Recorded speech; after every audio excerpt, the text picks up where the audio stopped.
शादी को कुछ ही समय हुआ था और आज कामवाली भी नहीं आई, इसलिए शीलू बर्तन धोने लगी। धोते धोते उसके हाथ से कांच का कप नीचे गिरकर टूट गया।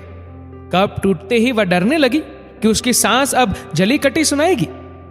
आवाज से सांस दौड़ती आई और बोली, बेटी क्या हुआ? उसने रुआंसी होकर बोला, मां पता नहीं, ध्यान रखते हुए भी कैसे मेरे हाथ से कप नीचे गिरकर फूट गया। सांस बोली कि बेटी चिंता नहीं कर, कप ही तो फूटा है, तुम्हें चोट तो नहीं आई, और भले इसके कितने ही टुकड़े हो गए हो, पर मेरी बेटी के दिल के टुकड़े ना हो। मेरी बहू से महंगा क्या ये कप है? और हां, तुझे अभी ये सब करने की क्या जरूरत? मेहंदी भी नहीं उतरी तेरे हाथों से। अभी तुम राज के साथ ज्यादा से ज्यादा वक्त बिताओ और एक दूसरे को समझो, तभी तो तुम दोनों की नींव मजबूत होगी। ज्योति इधर आना, अपनी भाभी का ख्याल रख, अभी इस घर में नई आई है। शीलू तुम मुझे अपनी मां ही समझना, मुझे भी तुम्हारा दिल जितना है, सांस बनकर नहीं मां बनकर। शब्द क्या मानो अमृत के घूंट थे।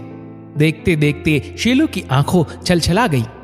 वह सांस के पैरों में गिर गई और बोली कि मैंने एक मां छोड़ी तो दूसरी नहीं मां पाई, बल्कि आप मेरी मां से भी ज्यादा ममता मेरे लिए रखती हो। यदि घर में कप टूट जाता तो मां भी दो बात कहे बिना नहीं रहती। रात को शीलू की नींद ही उड़ गई। रह रहकर शाम की घटना याद आ रही थी। उसने लोगों के मुंह से बुरी सांस के बारे में ही सुना था और फिर वो अपने अतीत में खो गई। उसे याद आया कि कुछ साल पहले इकलौते भैया की शादी हुई थी। भाभी के हाथों से मेहंदी का रंग उतरने से पहले ही मां ने भाभी पर घर के काम की पूरी जिम्मेदारी डाल दी और अपने ही नियम कानून के हिसाब से भाभी को चलने को विवश कर दी। मां ने भाभी को घर में एडजस्ट होने में जरा भी वक्त नहीं दिया। भैया भाभी को बाहर ले जाते तो मां का मुंह फूल जाता। कभी भी भाभी को खुली हंसी हंसते नहीं देखा। समय के साथ भाभी ने सहना छोड़ दिया।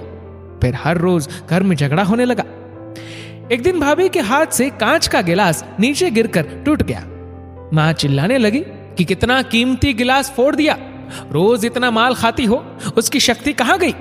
अपने मायके में गिलास फूटा होता तो मालूम चलता, कोई भी काम ठीक से नहीं होता, न जाने कहां ध्यान रहता। भाभी भी कड़क कर बोल दी कि हाँ, मैं तो बैठी बैठी खाती हूं, आप तो खड़ी खड़ी खाती हैं। जब से आई हो तब से रोज दो चार जली कटी ना सुना दो, तब तक आपको चैन नहीं पड़ेगा। कभी मेरी मां को तो कभी मेरे बाप को, हमेशा मेरे मायके वाले को कोसते रहती हो। घर के अलावा उसने और भी जगह सास बहू के झगड़े सुनते सुनते डर गई। वह शादी से कतराने लगी। एक अनजाने भाई को लेकर ससुराल आ गई। राज की घटना से उसकी सोच ही बदल गई कि सब सास या बहू में ऐसा नहीं होता है।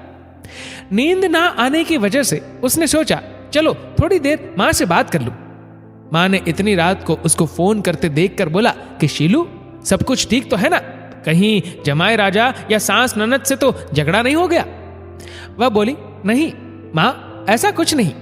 मालूम है मां, आज मेरे हाथों से कप नीचे गिरकर टूट गया, तभी सांस आ गई। और आगे बोलती उसके पहले ही मां ने बोलना शुरू कर दिया, बेटा फिर तेरी सांस के चिल्लाने पर तूने अच्छा सा जवाब दे दिया ना? हाँ बेटा, कभी भी दबकर नहीं रहना, तू भी पढ़ी लिखी अच्छी लड़की है, तेरे में कोई कमी थोड़ी है जो सुनेगी। तभी बात को काटते हुए तेज आवाज में शीलू बोली कि मां अब बस करो, मैं अपनी दूसरी मां के खिलाफ कुछ नहीं सुन सकती। मां सहम गई और बोली, तू ये क्या बोल रही है? हाँ मां, आज मेरे हाथों से जब कप गिरा तो सासू मां ने सारी बात बताकर अंत में बोली, अब तो आप समझ गई ना सारी बात। और हाँ, सास ने सिर्फ बोलने के लिए नहीं बोला, वह वाकई में ज्योति की तरह मेरे से व्यवहार कर रही है। मां एक बात कहूंगी, आप बुरा तो नहीं मानोगी? हाँ बोल बेटा। मां, काश आप भी मेरी नई मां की तरह भाभी के साथ व्यवहार करती तो शायद भैया भाभी अलग घर में नहीं होते।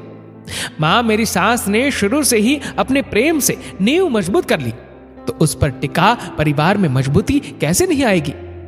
आज मां को महसूस हो रहा था कि वो नहीं बल्कि शीलू उसकी मां बनकर उसे अच्छी सीख दे रही है।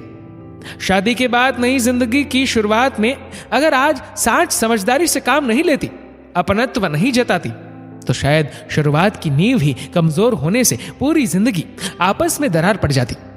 कप को फूटने से कोई नहीं रोक सकता, किंतु प्रेम को टूटने से तो हम रोक सकते हैं। कांच के टुकड़े हो जाए पर घर के टुकड़े ना होने दे, दृष्टि बदलने से सृष्टि बदल जाएगी। दोस्तों, इस वीडियो को लेकर आपकी क्या राय है, नीचे कमेंट करके जरूर बताएगा। और अगर आपको वीडियो अच्छा लगा हो तो वीडियो को लाइक करेगा, शेयर करेगा ज्यादा से ज्यादा लोगों तक। और ऐसी ही और भी इंस्पिरेशनल वीडियोस के लिए सब्सक्राइब करें हमारे यूट्यूब चैनल को और फेसबुक पर फॉलो करें हमारे पेज को। धन्यवाद।